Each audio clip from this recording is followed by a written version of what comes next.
Bonjour les élèves de 5e, aujourd'hui une vidéo rien que pour vous expliquer le travail que j'attends de vous pour aujourd'hui, jeudi 7 mai.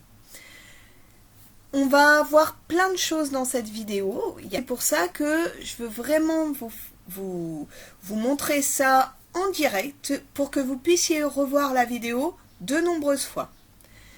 Donc 5 mai. Je vous ai envoyé un devoir à faire sur les nombres relatifs. Donc je vois, il y avait plusieurs activités, ok. Puis il y avait la dernière activité où il fallait remplir un tableau, le tableau qui est là, donc qui donnait la température de l'eau en fonction du temps pour une expérience de solidification de l'eau. Il fallait, pour remplir ce tableau, observer la vidéo qui est ici, où il y a le lien. Donc, il fallait ouvrir le lien. Donc, et dans cette vidéo, on voyait la solidification de l'eau en fonction du temps. C'est-à-dire qu'on avait le temps qui était là, et on pouvait suivre la température de l'eau en fonction du temps. Et ça nous permettait de remplir le tableau proposé ici. Ce que je vais vous demander aujourd'hui, c'est de représenter graphiquement les données que contient ce tableau. Pour cela, on va se servir de GeoGebra. Pour aller sur GeoGebra, dans la barre d'adresse, on écrit geogebra.org. On choisit le GeoGebra classique. Et là, attention, on ne va pas sur géométrie, on va sur le tableur. Comme quand on utilisait Excel, on voit qu'on a la page là, qu'on connaît bien sur les logiciels tableurs, avec des colonnes A, B, C, D, etc. Et les lignes 1, 2, 3, 4, 5, 6, etc. Chaque cellule, chaque case, on peut la nommer grâce à la lettre de la colonne et le numéro de la ligne. Donc la cellule qu'on a sélectionnée ici, c'est la C4. Si je sélectionne celle-là, vous allez me dire que c'est la G8. Très bien. On va reproduire le tableau qui était ici, c'est-à-dire sur la première ligne, on va mettre le temps. Mais on va mettre le temps qu'en secondes. Donc on va convertir les temps qui étaient donnés en minutes et secondes uniquement en secondes. Alors, quand il y a 0 minute, 0 secondes, c'est toujours pareil. On a vu qu'on prenait le temps dans le tableau. On regarde ici. Le temps va de 10 en 10. Je rajoute 10 secondes pour chaque colonne, jusqu'à 1 minute 50. 1 minute, je vous rappelle que c'est 60 secondes. Donc 60 secondes de la minute plus 50 secondes, on aura 110 secondes. Donc la dernière colonne de notre tableau, ce sera pour 110 secondes, pour noter 110 secondes. Voilà comment je vais faire. J'ai dit que on ajoutait 10 secondes à chaque colonne.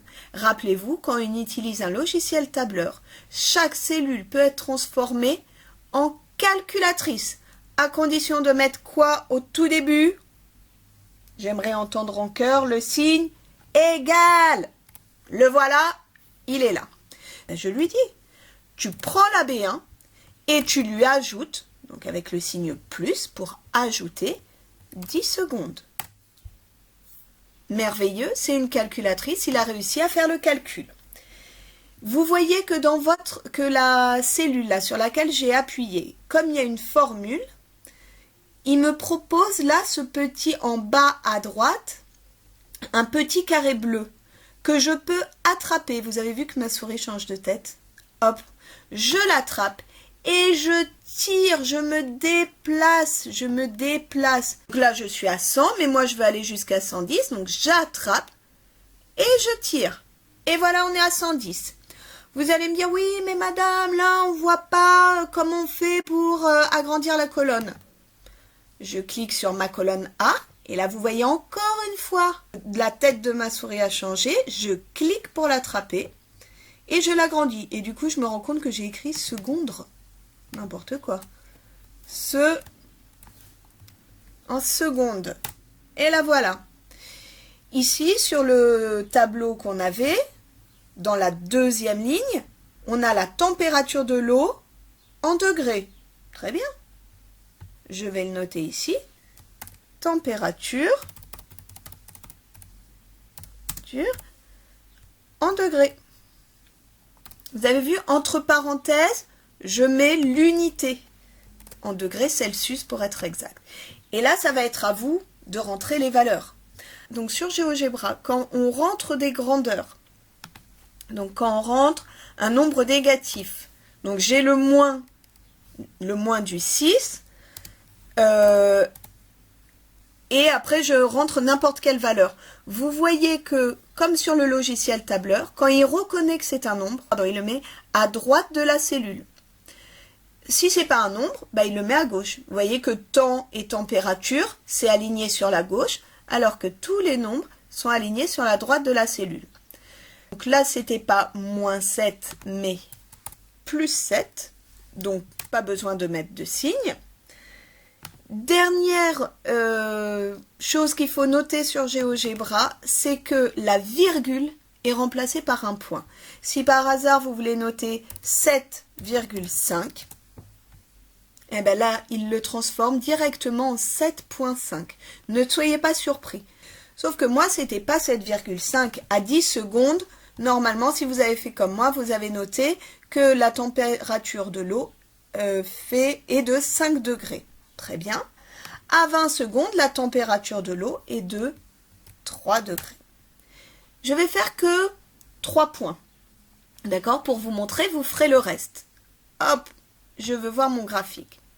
Pour représenter graphiquement les points que nous avons notés ici, le premier à 0 secondes, à 10 secondes et à 20 secondes, je vais cliquer sur ma cellule B1.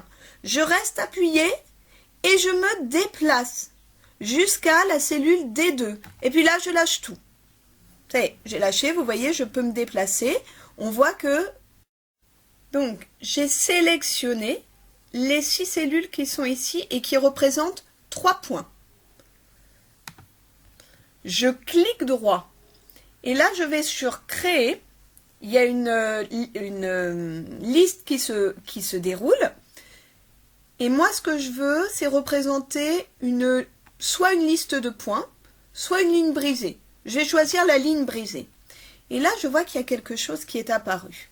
Alors, je dézoome ici.